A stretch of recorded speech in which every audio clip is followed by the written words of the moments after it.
Hi, I'm Erica from the Pancake Princess, and today we're going to be making 9 different Levain cookie recipes. Levain Bakery is based in New York, and they're famous for their super thick and gooey half-pound cookies. We did a bake-off of their classic chocolate chip walnut cookies a while back, but today we're doing their dark chocolate peanut butter cookies. So I'm going to be baking 8 different copycat recipes, and we're going to be tasting it alongside the original recipe that was shipped in from New York.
So this is the original cookie from Levain, and it was shipped in via their 2-day shipping policy. So let's break it open. I'm gonna cut a piece and see how it tastes.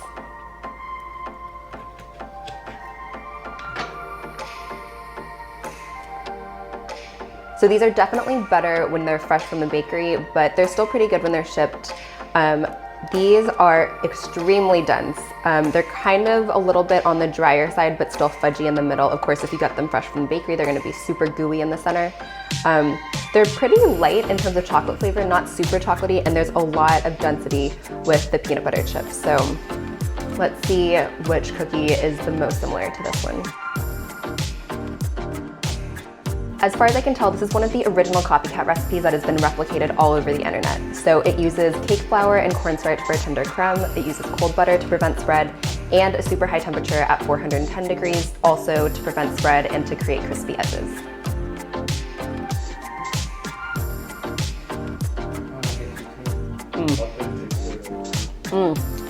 Okay, so clearly the modern honey cookie is flatter than the original Levain cookie, but I actually think the flavor is very similar.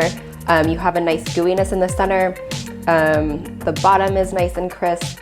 I feel like the flavor is very similar in that it's not super chocolatey, and maybe it doesn't have quite as many peanut butter chips, which I actually prefer. So great cookie, would definitely make again.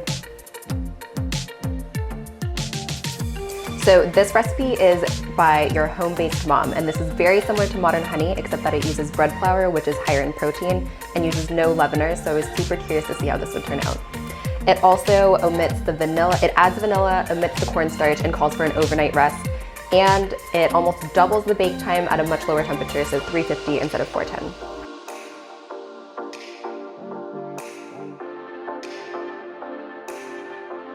Here is the original Levain cookie for scale. So this cookie is much crunchier than both the original and modern honey.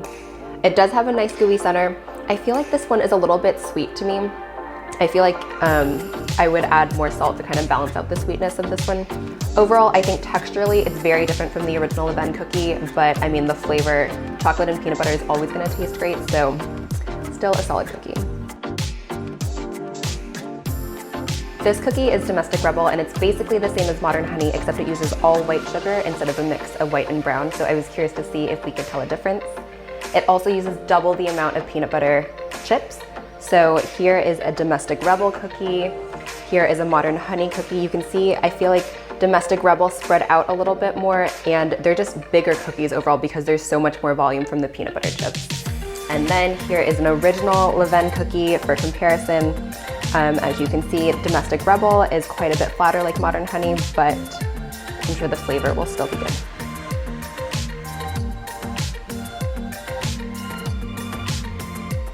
So if I'm being honest, this cookie tastes very similar to modern honey. I think the white sugar makes it a little bit, it just tastes like a flatter sweetness versus maybe a more nuanced sweetness from modern honey with the mix of brown and white sugar. Overall, I think neither of them really come close to kind of the ball shape of Levain, but they're very good. Domestic Rebel is basically just gonna be a bigger version of Modern Honey, a little bit sweeter.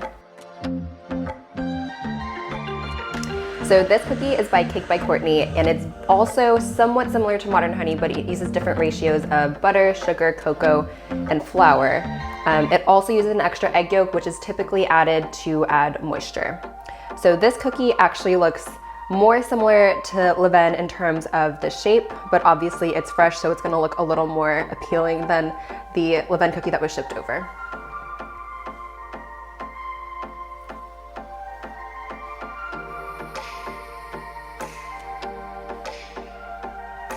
So these cookies have an advantage because they were baked last, so they are the freshest. But this inside is so gooey, and it's very similar in shape in terms of the height. I feel like this is probably the closest so far to what an actual cookie from Levain Bakery would be. Like, it is just so moist in the middle. The flavor is great. You get like hits of salt, nice and chocolatey. I think it's actually more chocolatey than the original cookie, but in a good way. That flavor probably mellowed in shipment. But overall, this is probably my favorite so far. This recipe is Hijabs and Aprons, and this was one of my favorite recipes from the original Levain chocolate chip cookie bake-off because it was so simple and easy to make.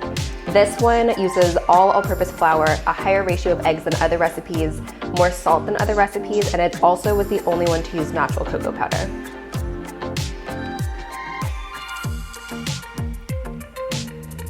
So looks-wise, I feel like they're kind of similar to Levain in terms of they get a nice height to them.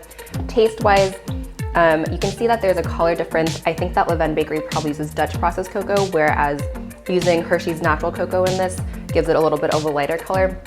Obviously, Hershey's is not the best cocoa powder, so if you used a higher quality one, maybe the flavor would come out a little bit more, but using Hershey's, I felt like the chocolate and the peanut butter flavor kind of blended together. There wasn't as much of a distinction between like the chocolate and the peanut butter. But there's a nice level of salt. I think if I tried making these again, I would definitely use a different brand of cocoa powder or see if I could tweak it to use Hershey's Special Dark, which is what I used in the other cookies, which look closer in color to the Levain cookie. And that is a Dutch processed cocoa. So this is Cupcake Jemma's recipe, and we actually modified her double chocolate copycat Levain cookie to include peanut butter chips. Like Cake by Courtney, this also uses an extra egg yolk. It calls for self-rising flour and caster sugar. I just used regular sugar. And it calls for freezing either 90 minutes or up to overnight. And this had the longest bake time of 18 minutes at 350 degrees.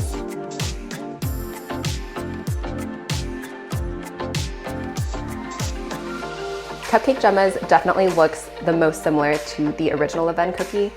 I would say that in terms of flavor, interestingly, it's very kind of like aggressively salty and the bitter chocolateness comes through. The original Levain cookie kind of has a one-note sweetness, whereas Cupcake Jemma has more depth of flavor. I might cut down the salt a little bit the next time I make these cookies, but otherwise I think great depth of flavor, really looks like the original. I think this is probably the closest copycat recipe so far. This is Big Man's World recipe, and this was the only recipe to use a combination of butter and oil. Most other recipes just use butter. He says that you can use white sugar for a thicker cookie or brown sugar if you want a softer, more gooey center, so I went with white sugar for this test.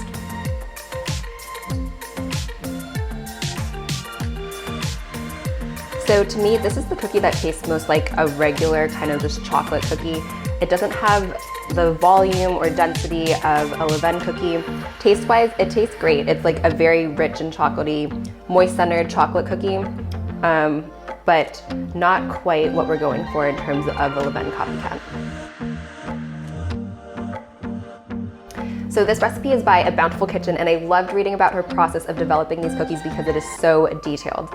So she uses all white sugar specifically for a crisper cookie bottom. She uses a mix of cake flour and all-purpose flour for a more tender crumb. It doesn't require any chilling, and she actually tested 4 different kinds of cocoa powder to make sure that she could match the color of the Levain cookies most closely, and it looks like she nailed it. This is using the Hershey's Special Dark Cocoa, which is why I used that in all of the recipes.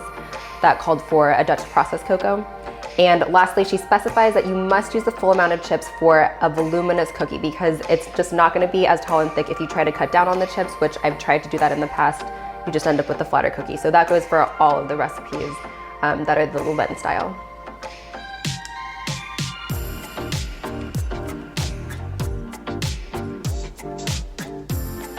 So comparing the Bountiful Kitchen with the original Levain, these flatten out a little bit. They get nice volume in the middle, but a little bit flatter overall and not kind of the ball shape. But this flavor, one of my faves. So I actually went back and tasted Cake by Courtney because I think flavor-wise, these two are my favorite. Cake by Courtney, to me, is a little saltier and more chocolatey. So I would give a slight edge to Cake by Courtney, but a Bountiful Kitchen is very good. Like the gooey center, the crisp edges, it's a great cookie. So in terms of my favorite, I think there is a clear winner in terms of aesthetics.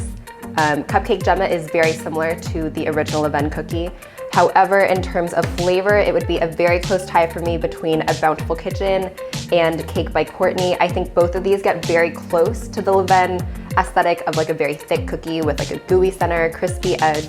But the flavor on both of these is incredible. I think both of these are more moist than Cupcake Jemma and have good chocolate flavor. I would say Cake by Courtney, for me, I prefer a slightly saltier cookie, so that's why that would edge out a Bountiful Kitchen for me. But if you don't like things as salty, a Bountiful Kitchen is a great option that I would happily make again. Honestly, all of these cookies were super delicious. Like, I would eat them all super happily, so you can't really go wrong. I hope you enjoyed this overview of all the different Levain copycat recipes. As you can see, there are a ton of factors that affect each different recipe, so let me know which one looks the best to you in the comments. I am now going to distribute all of these cookies to my tasters who are going to taste and rank each cookie, and then I'm going to put the full data analysis on my blog. So for more bake-off content, you can visit my Instagram at @thepancakeprincess, or you can go to my blog at thepancakeprincess.com. Thanks for watching. I'm just kidding, don't put that in.